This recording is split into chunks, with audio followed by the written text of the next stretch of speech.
word and pivot. Let's use our pivot. Waiting a turn. The return of a rich tradition. I like that. You see what I did with that? Bro, I like rich tradition. I like we talk about Warren G. Harding Raiders. Absolutely. Your alma mater, my alma mater. We talking about the return of Coach Matt Richardson. Yep. Man, let's unpack it. Let's unpack it. For those who don't know Coach Richardson's resume, I'm just gonna summarize it from my knowledge point of growing up with him. Right, 1 in high school. Yep. Went to college. Yep. 1 in college. Went out, did great things. One as a coach. Yep. In high school. Yep. Coached some of the most talented players between Warren, Solon, and Hoban. Yep. Now he gets to come back to his hometown. Absolutely. Take over a program that's flourishing as far as resources. Yes. And looking to return to the prominence of football with Northeast Ohio. Talk to me. Let's talk about it. And I'm not going, what you think? Let's talk about it. We're going to unpack it. I like the way you said it. Let's start with Coach Rich first. Quick summary is Coach Rich a winner. You know what I mean? Quick summary, Coach Rich a winner. You talked about it. He's been an assistant coach probably for over 25, 30 years now. Coached under Coach McDaniels. Coached under Coach McQuaid. Coached with Tim Tyrell. So he coached with 3 big-time coaches. But then you go back to his beginning, state champion in high school, check as a player, check as a coach. National champion in college as a player, check. And as far as being the assistant coach, he's won 1 there too. So the only box he got to check is winning the state championship as a head coach. And if you give him enough time, I wouldn't be surprised if he don't check that box at some point down the line. All right, but just starting right there, number 1, shout out to Coach Rich, baby. Congratulations. Coach Rich. We happy for you, man. We got your back. Anything you need from us, we got you. I feel like Harding got a good football coach. And I feel like sometimes you got to just get back to that. At the end of the day, it's a football team. So you need a football coach with football assistant coaches that could be a football guy. And then what I'm saying at home is when you go watch Harding over the last couple of years previous, it just didn't feel right. It ain't have nothing to do with the wins or the losses. It was the product we was putting out there. Case in point, it's going to be plenty of times in the future and in the past that Harding may go 5-5, 6-4, right? Let's talk about the past. It was plenty of teams we seen growing up in Harding that was 6-4, 5-5. But when you went and watched them teams, they were dogs. You might have beat them 16-14. You might have just clawed out of there. You know what I mean? They left their mark on you. I felt like previously we kind of got away from that. When I feel like Coach Rich is going to get us back to that at some point. Just talking about the team, what I see from the team moving forward, I think their biggest question marks is just their depth. You know what I mean? Their depth over the last couple of years, kids quit. They don't always finish with the acclimation of bodies they should have as far as having at the end of the season. So a lot of times you got to throw kids in the fire earlier. Now you don't get to develop them the right way. I feel like Coach Rich going to get back to developing the program and the players the right way. And then he also got a great staff over here with him. You know what I mean? Brought some good veteran coaches over here with him. Coach Ongaro. Shout out to my man Manny. Shout out Coach Toph, Vince Peterson. These is a lot of veteran-type coaches that you bring in to help you establish a culture. Shout out Tamaron Smith, one of the legends from Northeast Ohio. So I'm excited about the program because the energy feels good. When you go around the practice facility, everybody's positive. It feels good. I can't wait to see them week 1. That'll kind of give me a better judge of what they'll be as a football team. Just from what I see and what I know, I think they're probably going to be low on depth, and they probably got to get in the weight room a little bit more, which is stuff that Coach Rich is going to bring to the program moving forward. But I'm excited, bro. I'm excited to see what they do this year and moving forward. Like you said, we alma maters. We love Warren. My son in 8th grade, so he coming up here soon. So I'm excited, and I'm very excited that they brought in Coach Rich to lead us in the future, baby. Absolutely. Shout out to Coach Rich. Shout out Coach Rich. I had a chance to talk to Coach Rich at the Legends Dinner this year, and he made it clear to me that like you had mentioned, Coach Rich is a football. He's a football guy. dude, and so when you think of a football guy from a traditional, he played for Trussell, right? Yeah. So I forgot that. Played for Jim Tressel. He played for Jim Tressel, right? So if you remember the whole trussle ball adage. Yes. Right? A lot of grind out. Yep. A lot of grind out. Yep. And if it comes to being tougher, we'll beat you at the end. We're going to beat you at the end. We'll beat you at the end. If it comes to being tougher, we'll beat you at the end. It was almost guaranteed to them. That's how they look at it. If it comes down to a toughness game, a will game, you might as well give us the win. Right. You might as well give us the win. That's the cornerstone that he's building this program off of, especially coming in this year. The end of the, saying shout out to Coach Steve Arnold. The end of his era, some new voice. Coach Arnold. 30-something years of service. Yeah. New voice, energetic, being around the team during their media day, right? We got to spend the whole day with them during their media day, from the beginning to the end.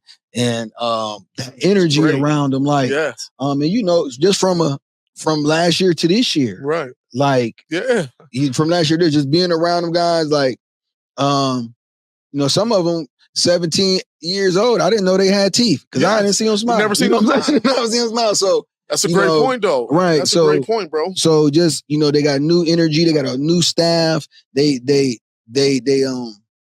even during the interviews, you can hear how you ask them certain questions, they would refer to the help from their teammate. They would always talk about each other, big up each other. So I'm seeing, like, just being around that energy. We be around. We go see the Maslins. We go see those other programs and we was around last year, and now we're around this year. And we see, like, we used to be like, and that is the kind of feeling that I feel like is being restored. A lot of athletes over there, and they ready to make plays. We talked to some of the hungry younger guys who they don't even know that they too young to know anything. They ready to jump in the fire, which is how you want it, right? So if your pups is like that, that's good. And they're also, you got Aris Coleman Bay, the Brown commit. That's leading by example about Coach Rich talked about their behavior, the type of people they're gonna be. So when you start highlighting those, Aris Brown making that commitment earlier to the Ivy League school just raises the standard to everybody. Shout out Aris, them. baby. That was big time. Shout out to Aris, man. And we seeing Chaz Coleman to come in this year, and although it's a new coaching staff, and who knows what that offense will actually look like. Absolutely. But last year, Chaz was in the quarterback duel all the way up until week 1. Drew McCown got the nod. Right. They have some growing pains, which who's to know they wouldn't have growing pains either way, because neither one of them was their first time underneath the lights. Absolutely. Through a hell of a schedule, like McKinley, Book, Tofaro, like for a quarterback, Fitch, Ursula, for a quarterback who was your first time sitting under center for Warren G. Harden underneath the lights. Just them guys having to make that decision who was gonna have the keys to the Cadillac so late in the process. Right. It kind of would have put either quarterback maybe at a disadvantage. Right. This year, going into it, you bring a lot of playmakers in, and then Chaz is probably more sure of himself. Right. He probably can see things way more quicker and more faith in himself and less looking over his shoulder. Absolutely. Because he's splitting so many. You're in a competition. So you bring in you brought Flowers in. You got Smith in from Girard, the YSU commit. So the pieces he brought around with the staff he brought around with the energy we see, I'm excited. It's a good start. I'm excited. Like you said, I couldn't expect for a better scenario. The buzz around the town is good, but you still got to play the games. And that's what I was going to say on the flip side. I'll take off the Rose glasses and I'll say that's also going to be his biggest challenge, I think, in this first year. I think Coach Rich done a great job getting a great staff.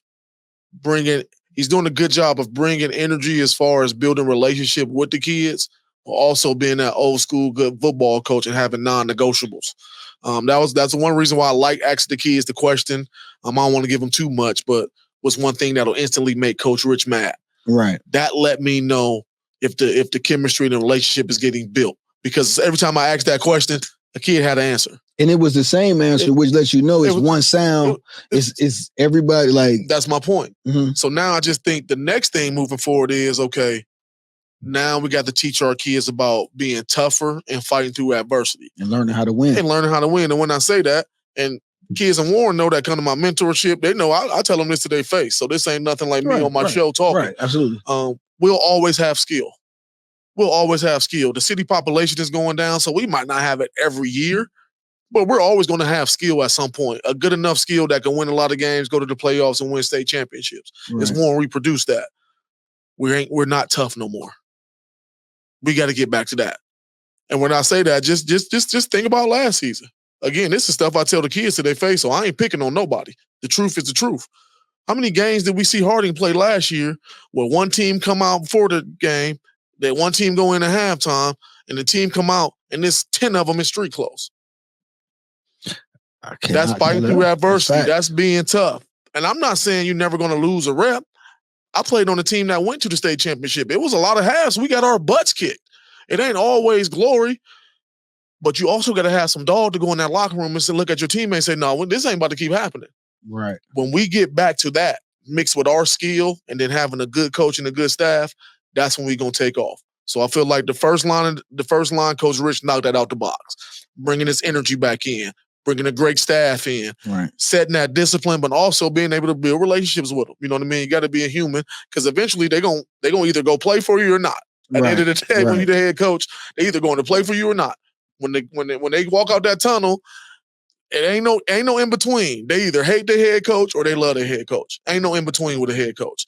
So he's knocking that out the box. So just moving forward, and I know he's the coach and they got the staff to do it. They just got to teach them how to fight through adversity more and be a little more tougher. And that comes from being in the weight room, because when I'm in the weight room, I feel more confident in my strength and I can go play tougher. But then there's also more of that mental toughness, more so that mental toughness and taking accountability, looking at what I can do better each week, not pointing the finger at nobody. Okay, yeah, I just got my butt whooped in this series. This ain't happening again. I'm going to go talk to my coach on the sideline. Ain't nobody going to be negative. Coach going to help me out, tell me what I need to go do, and then it's in for you. It's over for you when I come back out there next series. So they coming. Right, I feel like they coming. I feel like they coming. I just hope, sorry, bro, not to cut you off. This is the last thing I'm going to say on Harding, and we can go to the next one. I just hope the community is patient.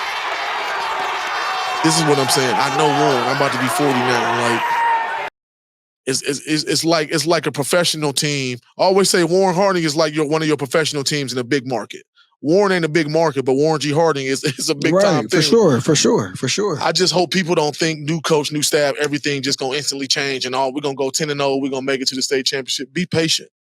Be patient. Because a lot of things Coach Rich got to change ain't gonna happen over the night. Some stuff might not change until next spring, 2 summers from now. So he's going to be able to change a lot of stuff as far as week to week, how we play football. Right. But I just hope the community is patient with him and supporting. Because whether or not you liked Coach Arnold or not in the past, you still got to support who the head coach is. You got to go to the games to support the coaches and the players. But the reason why I'm saying that is because that negativity trickles into the players' mind, into their households. And a lot of times that's what you get in practice. So soon something bad happened. A lot of times that's what you get, that bad energy. You done cut the coach's legs off. Yeah, based off what they're hearing at home, based off what they're hearing from their OGs, based off what they're hearing from their friends. But also what it leads to is not being accountable for nothing. You always blaming the coach. You always blaming somebody else. It's been a long time since I ran into a Warren player that after they lost said, Coach Stella, I got to be better. When we get back to that, I think we'll be fine. So I just hope the community patient with them and go support the kids no matter what. Right. And about you. And 2 things, and we're going to move on. For one, just to caveat what you said about the community, like I would tell them, that's who you got. This is your team. Like they like the pros. Right. This is your team. These are if you can't get with the coach, then you got a nephew, you got a little cousin, got a little brother, your son, whatever on that team. So, don't let the love be conditional. Absolutely. And the second thing I wanted before we move on from Harding, what message would you give to the seniors? Like you said, you've been on a team that made a state championship run. Yep. Also, it's the 50th anniversary of the 1974 Warren G. Harding Panthers. 1974. Yeah, Uncle Jack. Uncle Jack. Warren G. Harding. Jackie Shout husband. him out, baby. Like that, but shout him out. 50-year anniversary for them. Mm-hmm. What message would you pass if you had an opportunity to talk to the seniors? Yep, just the seniors who whereas I'll bring this up. Yep. And the last few years we talked about the lack of toughness. Yep. Okay, we needed a new voice, whatever it is. The end of an era. The last few years of the Belichick era. That's how I go everywhere. Right. Yep. So boom. So now here we are. A lot of negativity, a lot of rhetoric. What message do you have for the seniors? What message would you give Chaz? What message would you give Ayers? What message would you give Raylan? What message would you give BJ? What message would you give the seniors who say, listen, man, we got caught up at the end of an era for our first couple years, but how are we going to make this special to it? First thing I would say to them is what you want to be, how you want to be looked at 50 years from now. We just talked about the 1974 team, right? Right. They're always going to be remembered for being great and being champions. So what I'm saying is you don't have to be champions, but you can be remembered 20 years from now as that group that got Warren G. Harding back rolling. You can be known as that. You the big brother now. That would be my message to them. What type of big brother are you going to be? What type of big brother are you going to be? Those are at home. There's a lot of people at home that's big brothers. Or if you ain't a big brother, think about yourself and the father as far as your kids or nieces and nephews. If it should be about the team first and them guys up underneath you. So what I'm saying, if I'm a senior, put the team first. All right. Put the team first. Because a lot of them, not just Harding seniors, just a lot of young kids, period, put themselves first. Right. And I would say is, what have that got you? Last thing I would say to him is this. It's Warren, Ohio, man. It's Warren, Ohio, bro. My daughter, my oldest daughter, probably any of my kids, Daniel don't have a choice. He got to go with me. I tell him to go. Most of my daughters don't like going places with me no more. Want to know why, bro? Because people talk to me everywhere I go. Right, right. 90% of people that talk to me, talking to me about Warren Harding football when I played. So to them, I ain't as good as what people saying they was. But it goes with the good karma of what I put into Warren G. Harding football. When you be a good teammate, you take care of your teammates first. You're coachable. You're willing to go in the foxhole and do everything. Your teammates gonna give you everything back. So in return, the people in the stand see that. Your body language reflect what your message is in your brain. If you go on the field thinking about how many plays I can make, when you don't make plays, what you gonna do? Pout. Because that's what's on your brain. Right. But if you go into the game saying, I'm going to be the best teammate, I'm going to make sure my teammate locked in, I'm going to make sure you know the call. When I go on offense, I'm going to make sure I'm a block for this guy. I'm going to make sure I'm talking to coach in between. I'm going to make sure I'm doing whatever I need for my teammates and Warren G. Harding to win. If you get a group of seniors to do that, they could do something special this year. When I say something special, again, I'm not just talking winning state championships.